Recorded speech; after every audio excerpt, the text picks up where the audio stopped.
அண்ணா இதுதாண்ணா solar மட்டம். Solar மட்டம் எங்கே? இது தானா? கீழையா? அங்கே போனால் 3 കിലോമീറ്ററാ?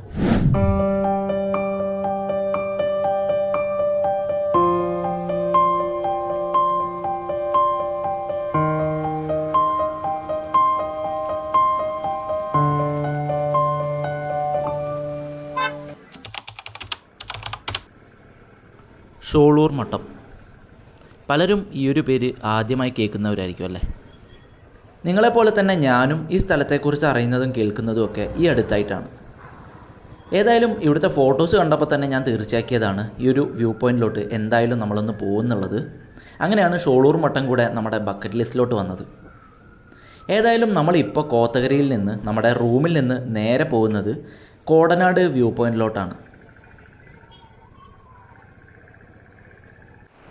നമ്മുടെ സ്റ്റേയിൽ നിന്ന് ഏകദേശം 18 കിലോമീറ്ററാണ് ഈ ഒരു കോടനാട് വ്യൂ പോയിൻറ്റിലോട്ടുള്ളത്.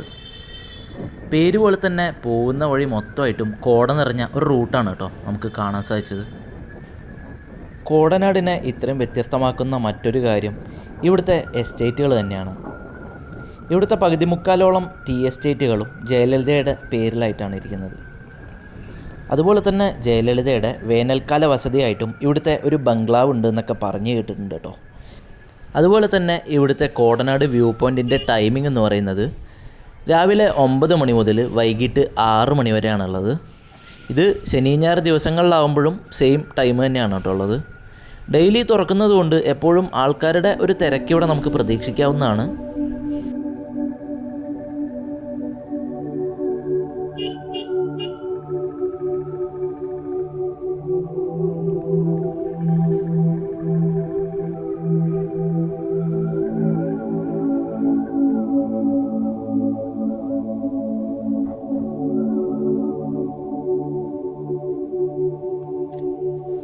പോകുന്ന വഴിക്ക് പെട്ടെന്ന് കണ്ടൊരു കാഴ്ചയായിരുന്നു അത്. ഞങ്ങളേതായാലും വണ്ടി നിർത്തി ആ കാഴ്ച ഒന്ന് ആസ്വദിക്കാൻ തീരുമാനിച്ചു.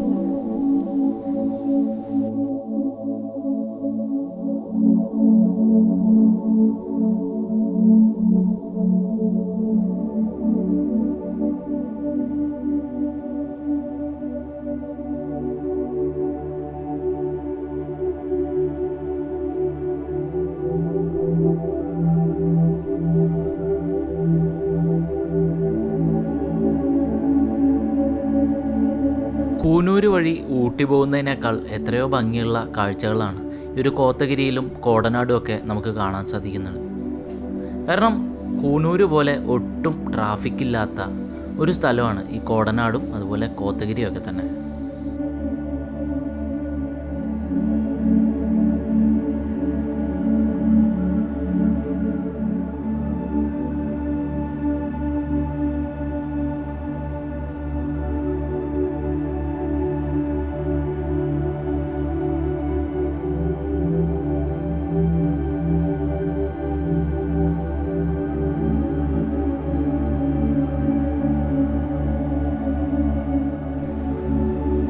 ഇന്ന് രാവിലെ തൊട്ട് മൊത്തത്തിലൊരു കോടമൂടിയ അവസ്ഥയിലാണുള്ളത്. അതുകൊണ്ട് തന്നെ നമ്മളിന്ന് കോടനാട് പോകുന്ന സമയത്ത് അവിടെ എത്രത്തോളം വ്യൂസൊക്കെ കണ്ട് നമുക്ക് ആസ്വദിക്കാൻ പറ്റും എന്നുള്ള കാര്യത്തിൽ സംശയം തന്നെയാണ്. പൊതുവേ കോട അധികമുള്ള സമയത്ത് ഇതുപോലെയുള്ള വ്യൂ പോയിൻറ്റുകളുടെ കാഴ്ച നഷ്ടപ്പെടുന്നത് നമ്മൾ സ്ഥിരം കാണാറുള്ളൊരു കാഴ്ച തന്നെയാണ്.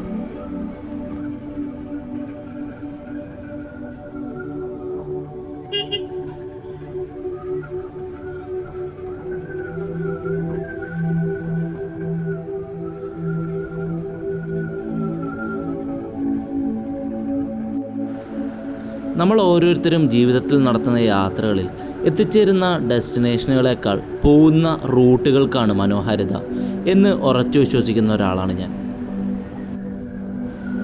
ഈ ഒരു യാത്രയിലും എനിക്ക് കൂടുതൽ മനോഹരമായി തോന്നിയത് കോടനാട് വ്യൂ പോയിൻ്റ് ഒന്നും തന്നെയല്ല, മറിച്ച് നമ്മൾ അങ്ങോട്ട് പോകുന്ന ഈ കാണുന്ന മനോഹരമായിട്ടുള്ള വഴികൾ തന്നെയായിരുന്നു.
അങ്ങനെ അവസാനം നമ്മൾ ഇത്ര നേരവും വന്ന കോടനാട് വ്യൂ പോയിൻറ്റിലോട്ട് നമ്മൾ എത്തിച്ചേർന്നു.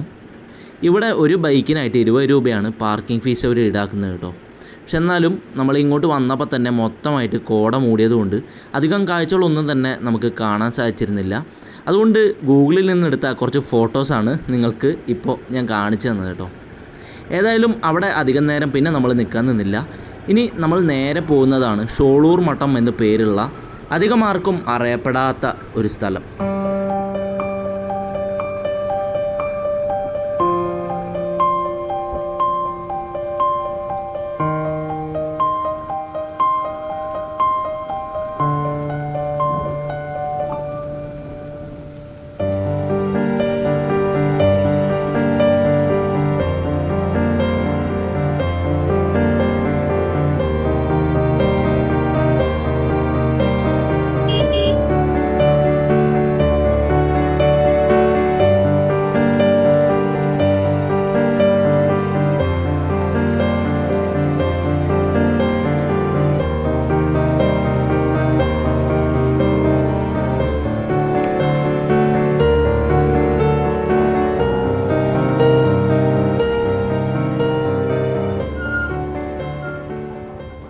அண்ணா இதுதாண்ணா ஷோலார் மட்டம் எங்கே இதுதாண்ணா கீழையா அங்கே போனால் 3 கிலோமீட்டரா?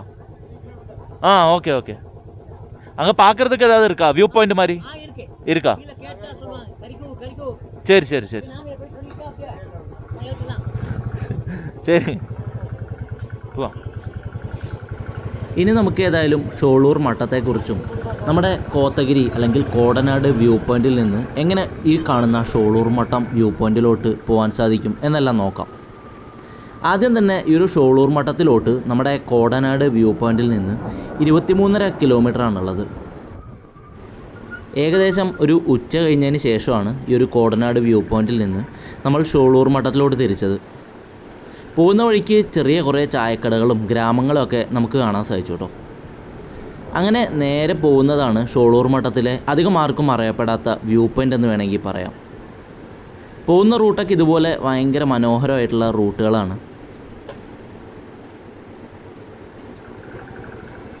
അങ്ങനെ ഈ ഒരു ഭാഗം എത്തിയപ്പോൾ നല്ല ഭംഗിയുള്ള ഒരു സ്ഥലമാണെന്ന് തോന്നിയതുകൊണ്ട് മാത്രം ഇവിടെ വണ്ടി സൈഡാക്കി നമ്മൾ മുന്നോട്ട് നടന്നു.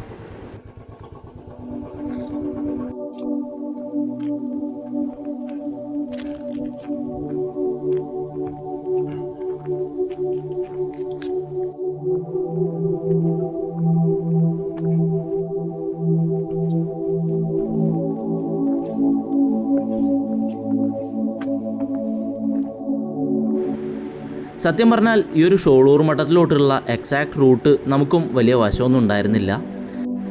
കോടനാട് നിന്ന് ഷോളൂർ മഠം എന്ന് ഗൂഗിൾ മാപ്പിൽ സെർച്ച് ചെയ്തപ്പോഴാണ് ഏതോ ഒരു റൂട്ട് അതിൽ കാണിച്ചു തന്നത് കേട്ടോ.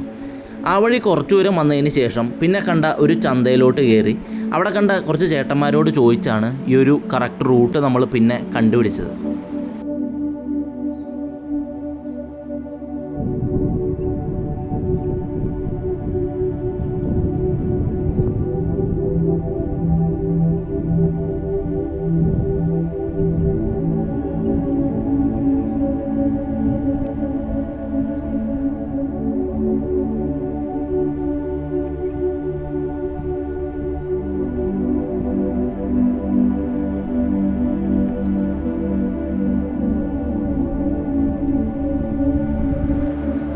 അങ്ങനെ വൈകിട്ട് 4:30 ആയതോടുകൂടി ഇനി ഇവിടുന്ന് വിട പറഞ്ഞ് നേരെ നമ്മൾ പോകുന്നത് പാലക്കാടുള്ള എൻ്റെ വീട്ടിലോട്ടാണ്.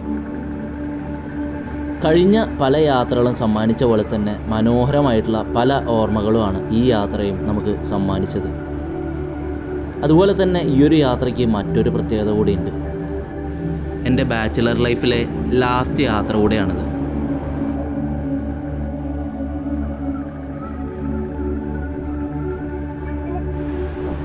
ഇനിയുള്ള എൻ്റെ ജീവിതയാത്രകളിലായി ഒരു ട്രാവൽ പാർട്ട്ണർ കൂടെ ഉണ്ടാവും.